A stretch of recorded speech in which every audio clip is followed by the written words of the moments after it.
تو ہمیں اپنا جائزہ لینا چاہیے اور بات کو سمجھنے کے ساتھ ساتھ اپنا ہر شخص جو ہے وہ جائزہ لیتا رہے، اور جہاں کوئی کمی محسوس ہو اسے اپنے دل میں، کوئی بھی آخر نوٹ بک آپ کے دل میں بھی ہے، اس دل میں لکھ لے کہ اس کی تلافی اور اس کی کمی جو ہے اس کو پورا کرنا وہ اس کا اپنا زندگی میں اس کو اولیت دے گا۔ السلام علیکم ناظرین، ڈاکٹر اسرار احمد کے مزید بیان سننے کے لیے ہمارے یوٹیوب چینل کو سبسکرائب کریں، لائک کریں اور بیل آئیکن پریس کریں۔ شکریہ۔ پہلی بات، فما اوتیتم من شیء فمتاع الحیات الدنیا، جو کچھ بھی تمہیں عطا ہو جائے وہ اس دنیا کی زندگی کا برتنے کا سامان ہے۔ اللہ نے تمہیں اس دنیا میں بھیجا ہے، یہ زندگی ہے، اس کے کچھ لوازم ہیں، اس کے کچھ تقاضے ہیں، اس کے لیے کچھ متاع، کچھ ساز و سامان کی ضرورت ہے۔ تو دنیا میں جو شے بھی تمہیں مل جائے، اور یہاں پہ من شیء یہ جو تنکیر ہے، نکرہ ہے، تفخیم کے لیے، بڑی سے بڑی شے بھی مل جائے، بہت بڑی دولت مل جائے، بہت بڑا کوئی محل مل جائے، کوئی بہت بڑا آپ کا کاروبار ہو جائے، لیکن یہ کہ کوئی بڑی سے بڑی شے بھی ہو، اس کو یہ سمجھ لینا چاہیے کہ یہ میری کوئی ملکیت نہیں ہے، یہ میرے لیے کوئی مستقل اہمیت کی شے نہیں ہے، متاع الحیات الدنیا، یہ دنیا کی زندگی کا ساز و سامان ہے۔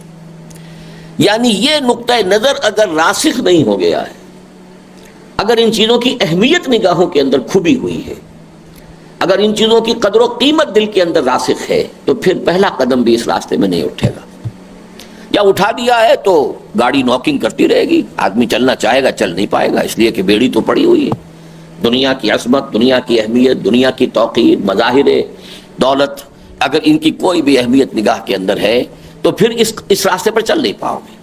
پہلا قدم یہ ہے کہ دیکھ لو کہ دل سے یہ تو ہے کہ ہاں رہنا ہے تو بہرحال روٹی کھانی ہے، زندگی کے لیے ضروری ہے، ٹھیک ہے، کوئی نہ کوئی لباس بھی چاہیے تن کے ڈھانپنے کے لیے، یہ بھی صحیح ہے کہ کوئی چھت جو ہے وہ سر کے اوپر ہونی چاہیے، کوئی گھر ہونا چاہیے۔ متاع الحیات دنیا کی حد تک دنیا کے ساز و سامان سے ذہنی ربط ہو تو ٹھیک ہے، لیکن اسے کوئی قابل قدر شے سمجھ لینا، اس کی کوئی عظمت دل میں اگر ہے، اس کی کوئی توقیر ہے اور اس کی طرف جو ہے کوئی رجحان قلبی ہے، تو پھر جیسا کہ میں نے عرض کیا، پھر دہرا رہا ہوں، اس راہ پر آدمی نہیں چل سکتا۔ یہ بات پہلے گروپ میں بھی آ چکی ہے، من کان یرید حرث الآخرۃ نزد لہ فی حرثہ ومن کان یرید حرث الدنیا نؤتہ منها وما لہ فی الآخرۃ من نصیب۔ جو کوئی آخرت کی کھیتی کا طالب ہو جائے، طے کر لے میرا مطلوب کون سا ہے، آخرت یا دنیا، من کان یرید حرث الآخرۃ نزد لہ فی حرثہ، ہم اس کی کھیتی میں اضافہ کرتے رہتے ہیں، بڑھاتے رہتے ہیں۔ ومن کان یرید حرث الدنیا، جو دنیا کا طالب بن گیا، نؤتہ منہا، ہم اس میں سے کچھ اسے دے دلا دیتے ہیں، چلو یہاں برت لو، کھا لو، پی لو، عیش کر لو، نؤتہ منہا وما لہ فی الآخرۃ من نصیب، پھر اس کا کوئی حصہ آخرت میں نہیں۔ وہ گویا کہ یہ مضمون ہے جس پر کہ پچھلا گروپ ختم ہوا ہے، وہ جو 8 آیات ہیں اس میں سے جو 20ویں آیت ہے، 21ویں آیت پہ میں نے کہا کہ وہ گروپ ختم ہوتا ہے، لیکن 20ویں آیت جو ہے وہ یہ ہے، فما من کان یرید حرث الآخرۃ نزد لہ فی حرثہ ومن کان یرید حرث الدنیا نؤتہ منہا وما لہ فی الآخرۃ من نصیب۔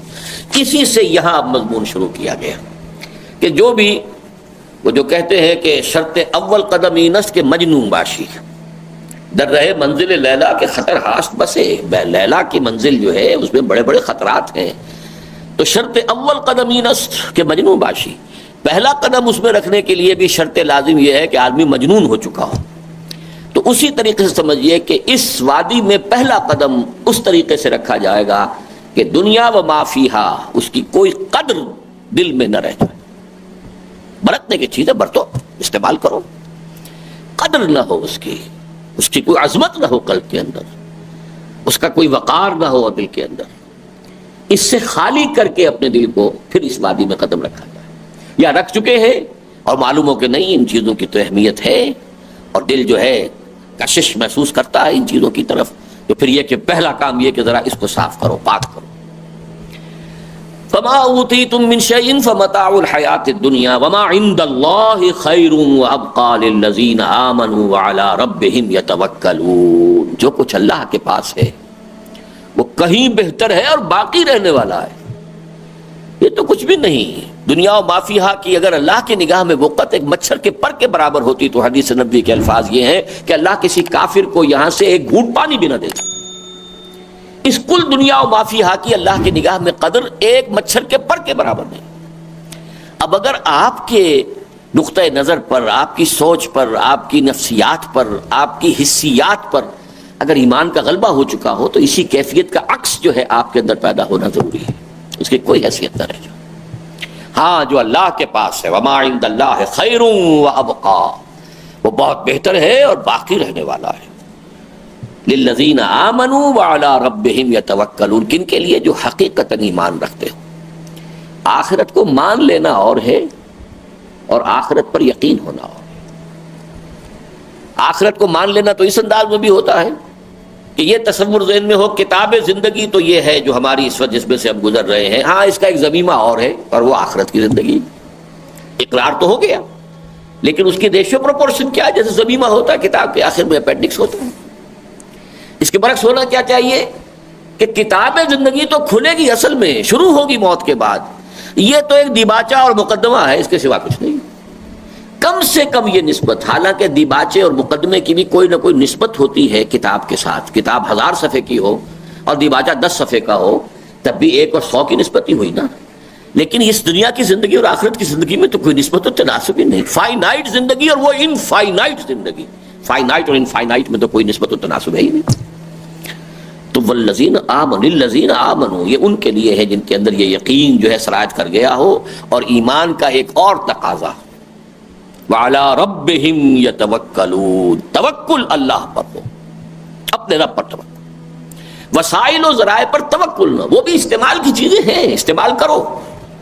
اعدوا لہم ما استطعتم، ساز و سامان تیار کرو، قوت فراہم کرو. وہ بھی برتنے کی چیزیں، جیسے یہ دنیا کا ساز و سامان زندگی کو برقرار رکھنے کے لیے برتنے کی چیزیں، استعمال کی چیزیں ہیں، ایسے ہی دنیا کے اندر اور بھی آپ جو کام کرنا چاہتے ہیں، اقامت دین کی جد و جہد جو اس میں بھی کچھ تقاضے ہیں، تو مادی تقاضے پورے کرنے ہوں گے، اس کے لیے ساز و سامان بھی فراہم کرنا ہوگا، وسائل و ذرائع بھی اس کے لیے تلاش کیے جائیں گے. لیکن ان وسائل و ذرائع اور ساز و سامان پر کہیں توکل وہاں اٹیچ نہ ہو جائے، کہیں ذہن میں یہ کیفیت پیدا نہ ہو جائے کہ اس سے نتیجہ برآمد ہو جائے گا.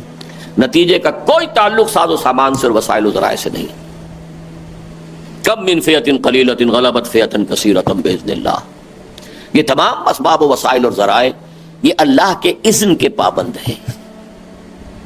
تمام وسائل و ذرائع موجود ہوں تب بھی یہ ضروری نہیں ہے کہ نتیجہ لازمی نکل آئے. یہ فزیکل لاز اور کیمیکل لاز کی طرح کا معاملہ نہیں ہے کہ جو عالم طبیعیات کے اندر چلتے ہیں. یہ معاملہ جو توکل، بھروسہ، اعتماد صرف ذات باری تھا، اس میں کہیں شرک نہ ہو جائے. توکل کے کھاتے میں اللہ کے ساتھ اگر کسی اور کو شامل کر لیا تو یہ شرک ہے.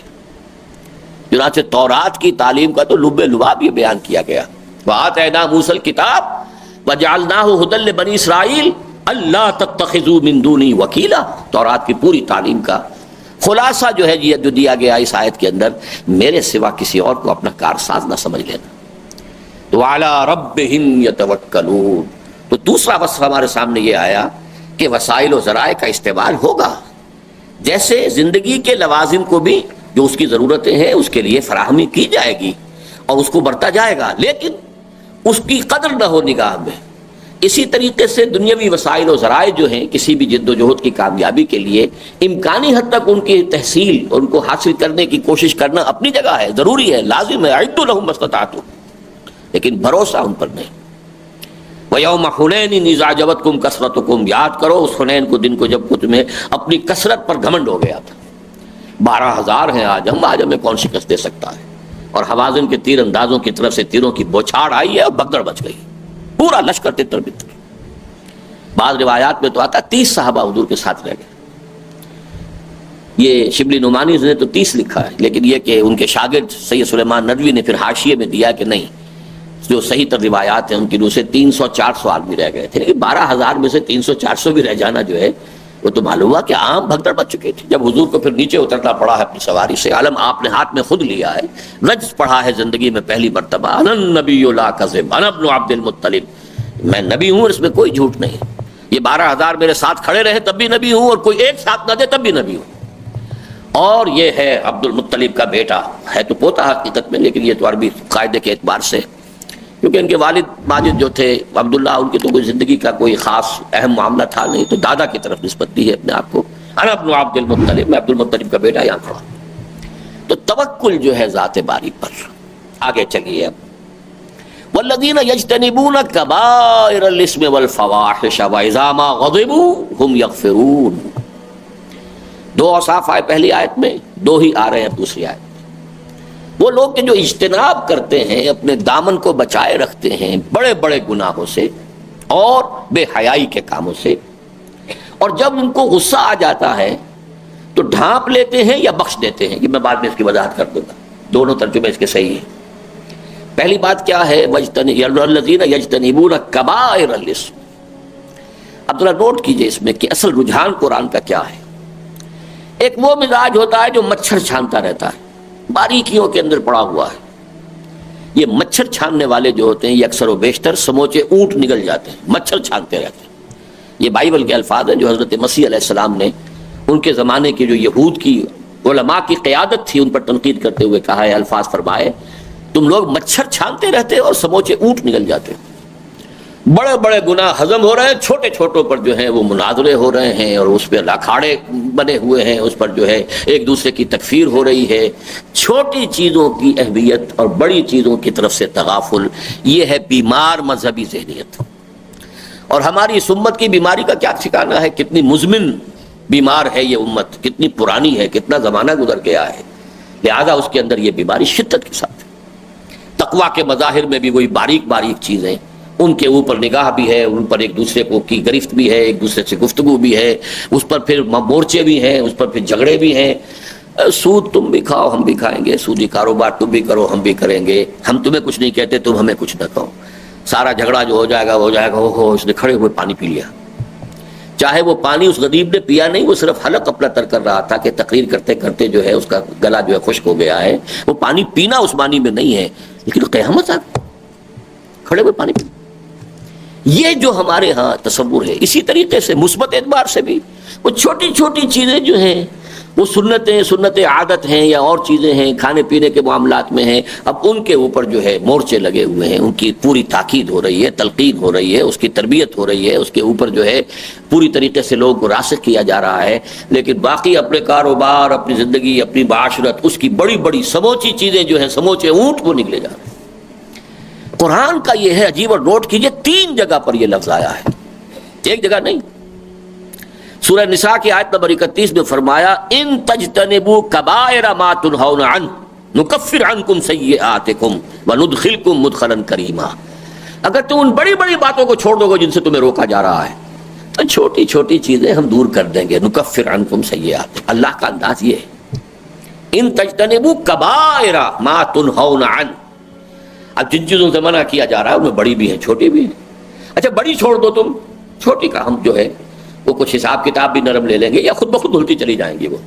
نکفر عنکم سیئاتکم، ورنہ یہ ہے کہ تکفیر کے وہ معنی بھی ہیں، کفارہ بنا دیں گے، یا یہ کہ ان کو تمہارے دامن اعمال نامہ جو ہے دامن کردار سے اور اعمال نامے سے ان کو محو کر دیں گے۔ نکفر عنکم سیئاتکم وندخلکم مدخلا کریما۔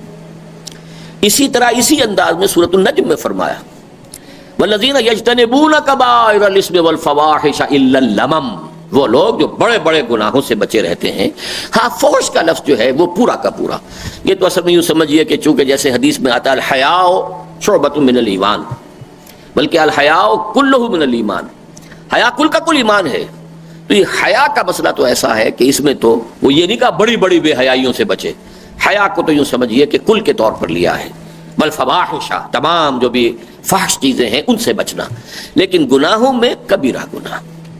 والذین یجتنبون کبائر الاسم والفواحش واذا ما غضبوا هم یغفرون۔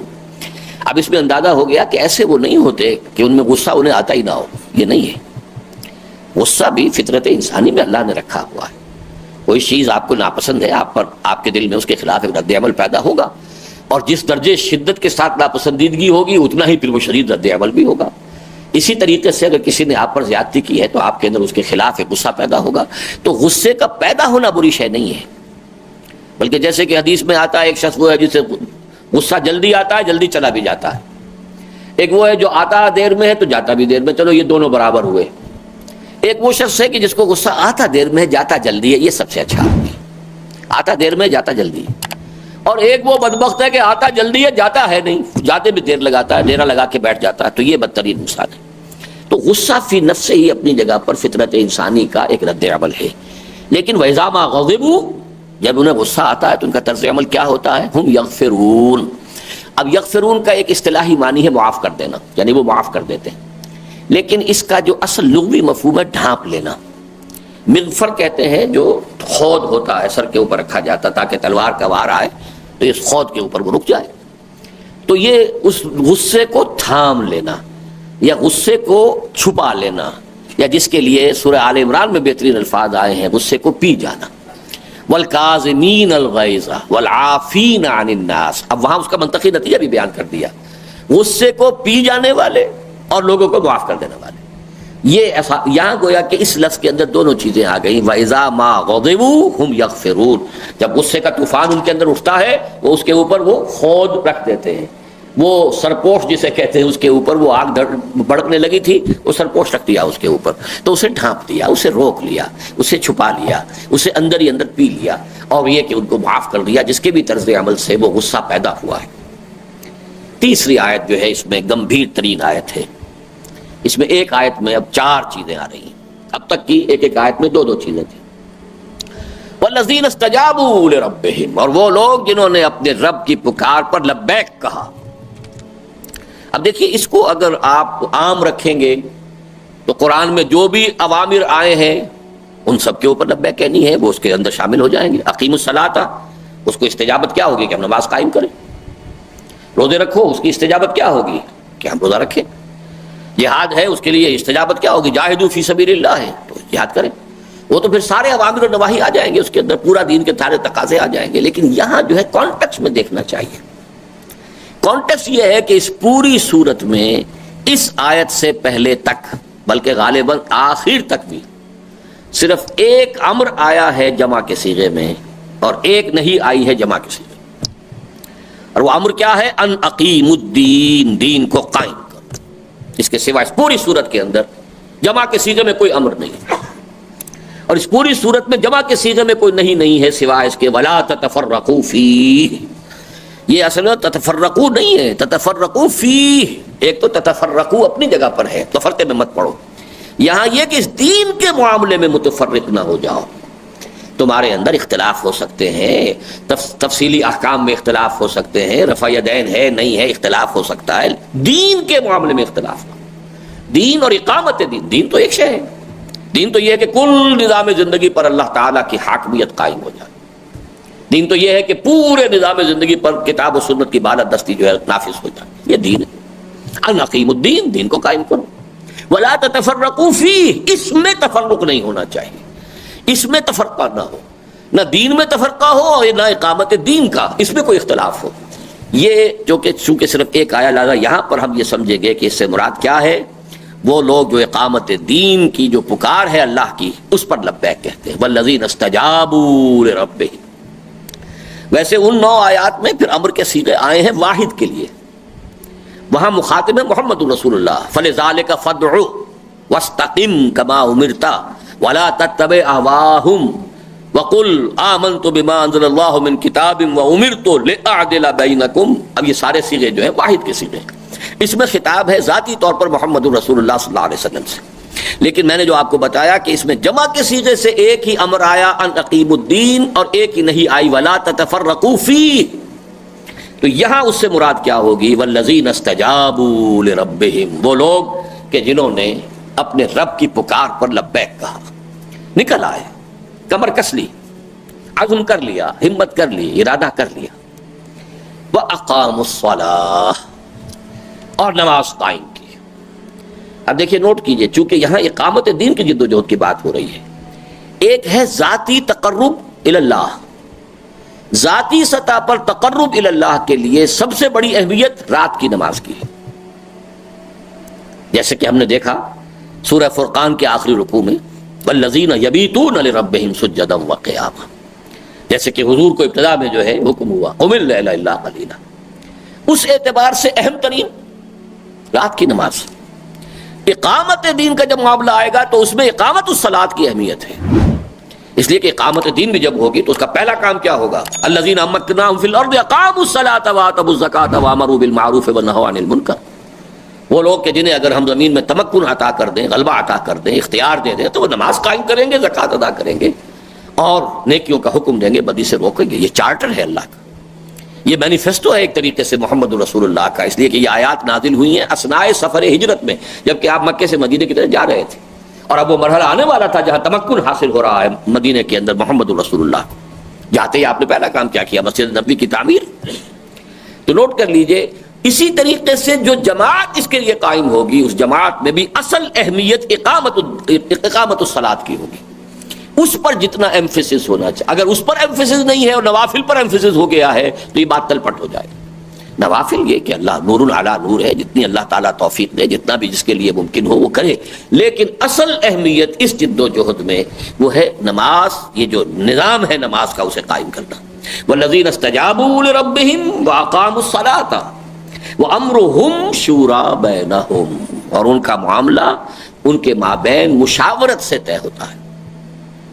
یہ ہے تیسری بات. اس چونکہ ظاہر بات ہے کہ اب جب یہ اقامت دین کی جد و جہد کے لیے جماعتی شکل بنی، اس جماعتی شکل میں اہم ترین شے نماز کی اقامت ہے، اور یہ کہ اب جو بھی معاملات ہیں اجتماعی زندگی یا اجتماعی جو جد و جہد ہے اس سے متعلق، اس میں باہمی مشورہ. وَأَمْرُهُمْ شُورَىٰ بَيْنَهُمْ، ان کا امر ان کے مابین مشاورت سے طے ہوتا ہے.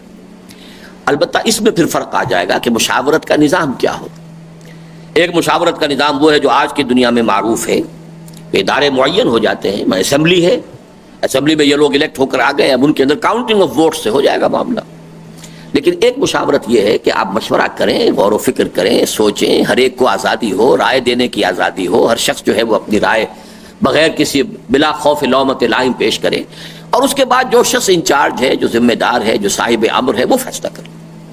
اگر یہ دوسرا نظام ہوگا تو زیادہ تفصیلی قانونی ڈھانچہ بنانے کی ضرورت نہیں ہوگی. اگر پہلا نظام ہے تو پورا تفصیلی ڈھانچہ بنانے کی ضرورت ہوگی کہ مشورہ دینے کا مجاز کون ہے، اختیار کس کو حاصل ہے. وہ تو اسمبلی کا رکن ہونا چاہیے، شورا کا رکن ہونا چاہیے، وہ منتخب ہو کر آنا چاہیے. اس میں سے یہ کہ ایک شخص کو 19 ووٹ ملے ہیں، ایک کو 18 ملے، 19 والا منتخب ہو جائے گا. اچھا، اس سے اگلے قدم پر یہ آئے گا کہ وہ ووٹ دینے والے کون ہونے چاہیے، ان کی بھی کچھ خواص طے ہونے چاہیے، ان کے بھی جو ہے وہ سارا کا سارا نظام بننا چاہیے. یہ تو نہیں کہ کوئی بھی شخص جو ہے اس کے اندر ووٹ دے دے گا. تو یہ پورا تفصیلی ڈھانچہ بنانا پڑتا ہے جہاں پر کہ فیصلہ کن شے ہو جائے تعداد. پھر تو گارڈ کرنا پڑے گا، کچے پکے لوگ نہ آ جائیں شورا کے اندر.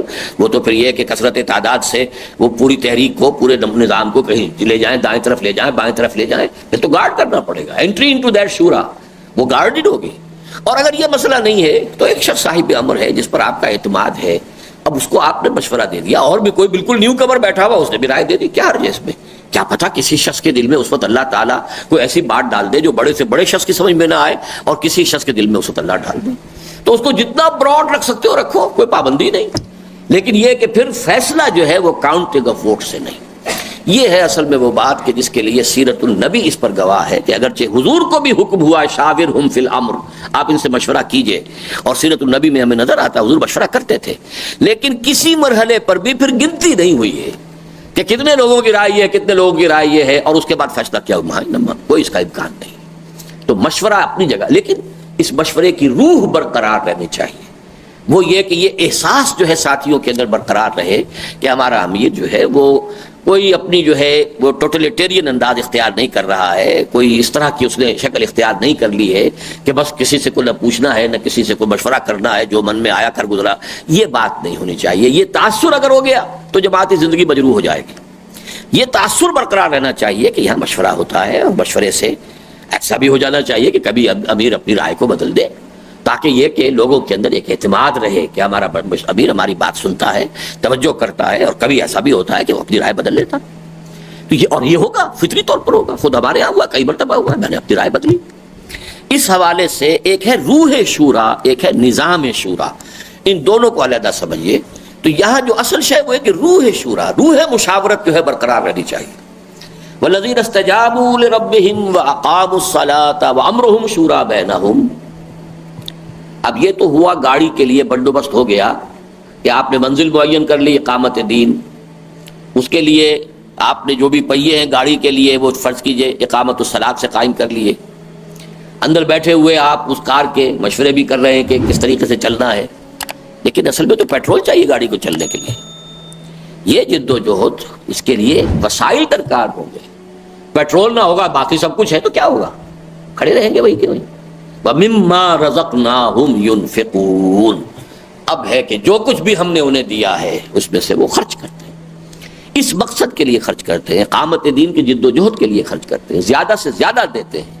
اب ظاہر بات ہے ہم نے اگرچہ ایک نظام بنایا ہے، وہ یہ کہ چونکہ ایک نظام ہے، اس میں کچھ ہمارے اخراجات ہیں، کوئی بجٹ بنانا پڑتا ہے، تو ہم نے اس کے لیے ایک 5% کی جو ہے ایک مقدار معین کر دی ہے، لیکن یہ 5% تو جس طریقے سے کہ ٹھیٹھ دینی سطح پر 2.5% زکوٰۃ جو ہے وہی تو کل نہیں ہے۔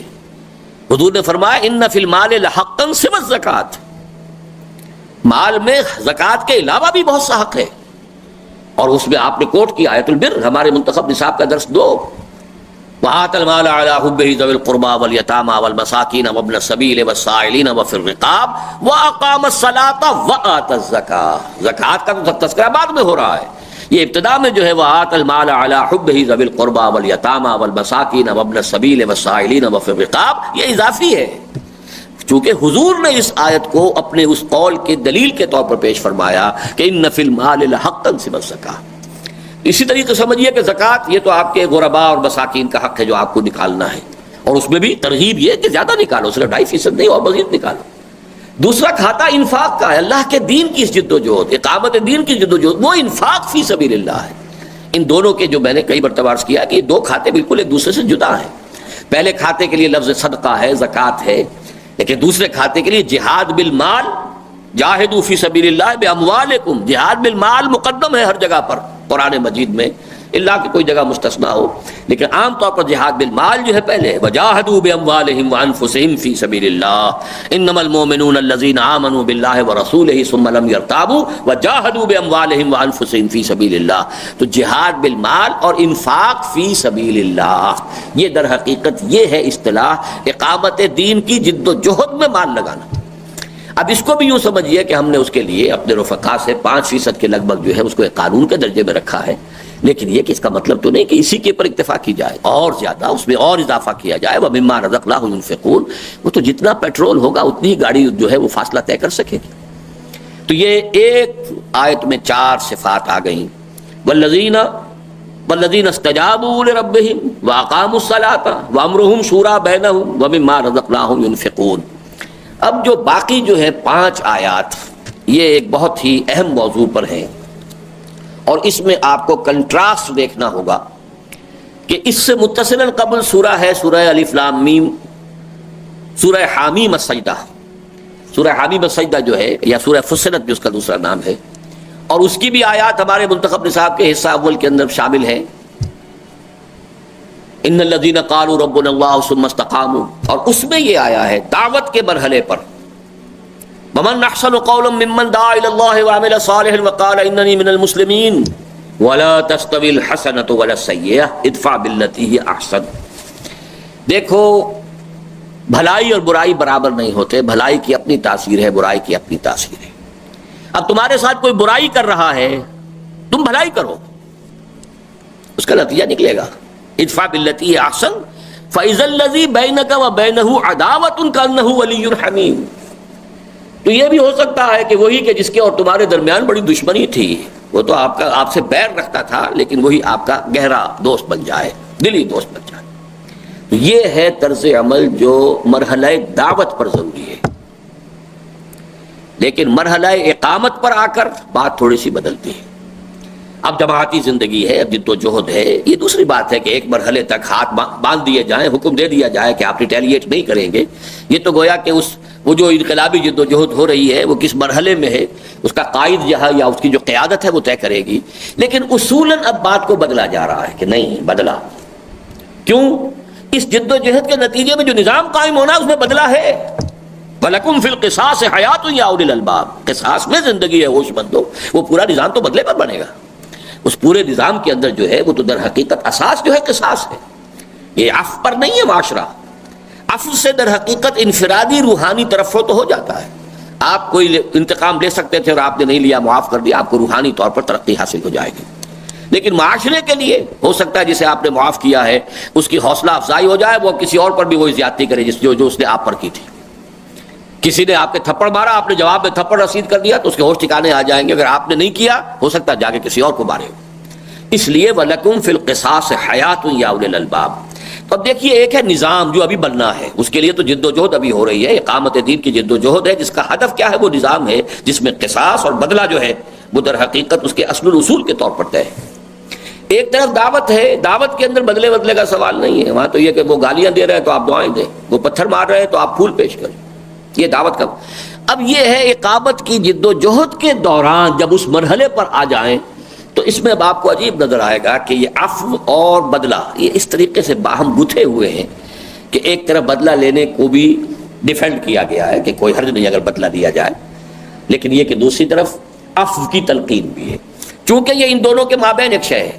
دعوت کا مرحلہ جو آ چکا ہے حامیم السجدہ میں، ومن احسن قولا ممن دعا الى الله وعمل صالحا وقال انني من المسلمين ولا تستوي الحسنه ولا السيئه ادفع بالتي هي احسن فاذا الذي بينك وبينه عداوه كانه ولي حميم۔